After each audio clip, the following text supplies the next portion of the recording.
Welcome back to Real Rugby Only, and welcome to South Africa Rugby is a Problem Part 2. Now, I'm just reading a book called Awaken the Giant Within from Tony Robbins. Does anyone know this? It's a great book. I don't know if anyone watching this is into sort of self-development, wanting to just become a better person and a stronger man, a stronger version of themselves, then that could be a good read for you. But that is not why you clicked on this video. I want to talk about why South Africa Rugby is a problem. This is the second part of a video that I already made that did very well on the channel. I'm glad that you enjoyed it. When I say South Africa Rugby is a problem, I'm saying it in the way that it's a problem for other nations. Other nations will look at South Africa and see how far away they are from them in terms of their rugby. And I admit this as an English and French person and an English and French diehard rugby fan. We are not on the level of South Africa, and I don't think that we will be anytime soon. Number one, France just cannot be on South Africa's level. France base their rugby on the top 14, the Pro D2, and all the other leagues that are basically professional and semi-professional. France's ecosystem is based around the clubs. That's what makes money. That's what gets players able to play rugby. That's what pays for the players. French rugby contributes to so many contracts. All the Argentinians play in France, all the Uruguayans, the Spanish, all the Georgians, all the tier 2 nations play in France. France is all about the top 14 and the Pro D2. That's the reality. They play, the French clubs like Bordeaux and Toulouse will play around 30, I calculated it, 37 games. About 29 in the top 14 and 8 in the Champions Cup. So that's between 35 and 37 games every single season. I don't think you realise, guys. When's the last time that, a Springbok player played that many games in a season? And I'm not saying this as an offence. I'm just trying to defend France if I can. I'm not doing this subjectively. I'm just doing it objectively. If there's one thing that can explain why France are behind their potential, it's because of the top 14. And they make that choice. They have no excuses for why they lose badly in the July series usually. And I'm not trying to make them an excuse. I'm just saying that is the reason. On the other hand, we have England, which just can't seem to get anywhere near South Africa. They got crushed last Saturday at Ellis Park.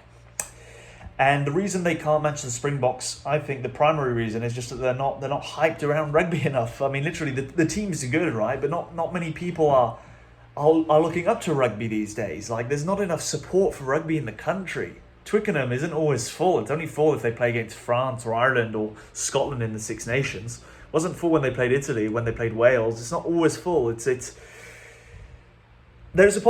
English love their rugby, okay, but nowhere as much as the French do love their rugby, and nowhere nearly as much as the South Africans. You know what, guys? If I didn't insist on it enough in the first video, the reason why South Africa is on top of rugby is that because it is part of their culture.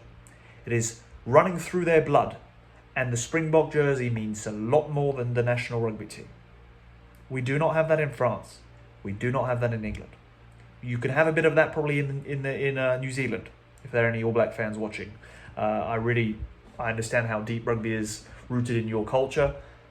But from what I've seen, I've never seen someone as motivated, as emotional as a young man who puts his Springbok shirt on and runs onto the pitch.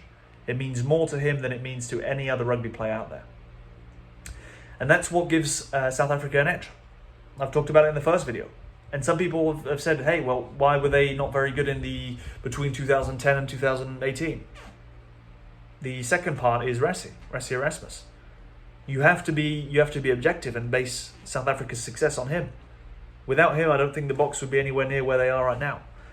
Rassie Erasmus has turned the Boks into a machine that can get players from wherever he wants. I made a joke about this.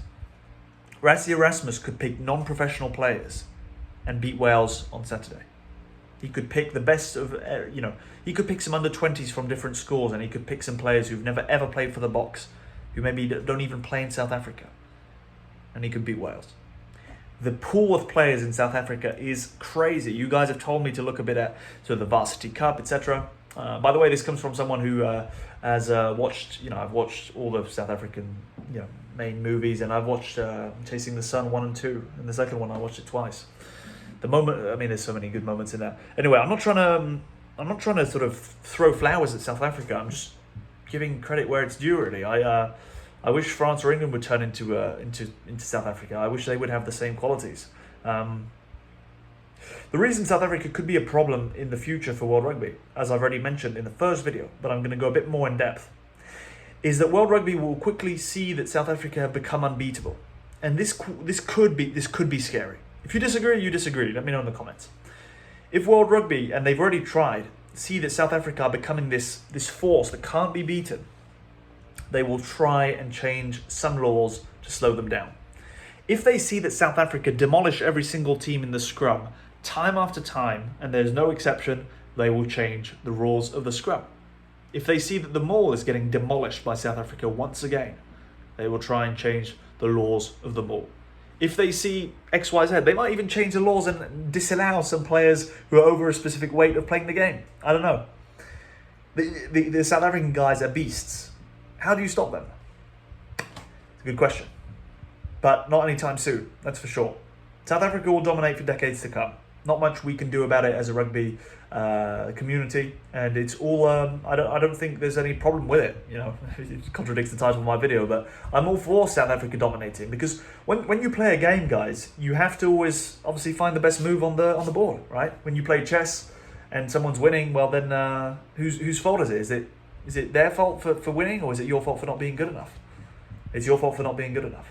So France, England, Ireland, New Zealand, Scotland, Argentina, the Wallabies, Italy, all the teams that are behind South Africa in world rankings, but considerably behind them also in how good they are, have to take note. The South African model is the one to beat. Any team that wants to defeat rugby, quote unquote, needs to defeat the Springboks. You are not a good rugby side if you haven't beaten the Springboks, at least once in the last few years. Not many people can say they have. I mean, England haven't. France beat Springboks in 22, I believe. But it's been a while since. To be honest, they've only played twice though, haven't they? That's not good also. Hey, I could do a video about that. Why are France not playing South Africa very regularly? How come they've only played South Africa once since 2020, I believe? Except for the World Cup tie. Like, what the heck? Genuinely. Why is South Africa not playing France more regularly? That's the stuff that we want to watch, right? I mean, to be honest, you South African guys, you want to watch every single Springbok game, and that's great. I do too. But I'm not very hyped about South Africa-Wales, to be honest. If not, I mean, I don't mind seeing some youngsters play, but why aren't South Africa playing against Ireland, against France? Those are games we want to see, right? Yeah. Anyway, they're playing against New Zealand. That's going to be interesting. But I'd like to see South Africa play a series against France. Wouldn't that be amazing? Springboks France, you know, twice in South Africa and then twice up in France. That would be great. Maybe a final played in, I don't know, I was going to say in Qatar. Why not? Let's get some Saudi and Qatar money into rugby. I don't think that's a bad idea. Anyway, guys, I'm in admiration of what the Boks have done for rugby. I think that the Boks' success is a great thing for rugby. Without the Boks' success, I don't know what rugby would be like right now, really. You know, I always had the feeling that there was something missing in rugby when I started to watch rugby in the early 2010s. There was no real, I need to be careful what I say here, but maybe I was just too young and I didn't understand much about the game. The All Blacks were dominating, and I felt the same thing about the All Blacks. I was telling myself, hey, the All Blacks are just unbeatable. What's the point of watching rugby? And it might get to the point where I'm going to say that about the Springboks. We'll see. Bye-bye for now, guys. Thank you so much, by the way, for subscribing to the channel, liking the videos. I really didn't think there was such a good community out there that was going to follow me and stuff. It's such a pleasure. I do this for fun. I'm a very busy man on the side. I run different businesses, etc. I'm not trying to boast or anything. I don't mind sharing more about what I do. I'm a French and English man that lives between France and Poland, and there we go.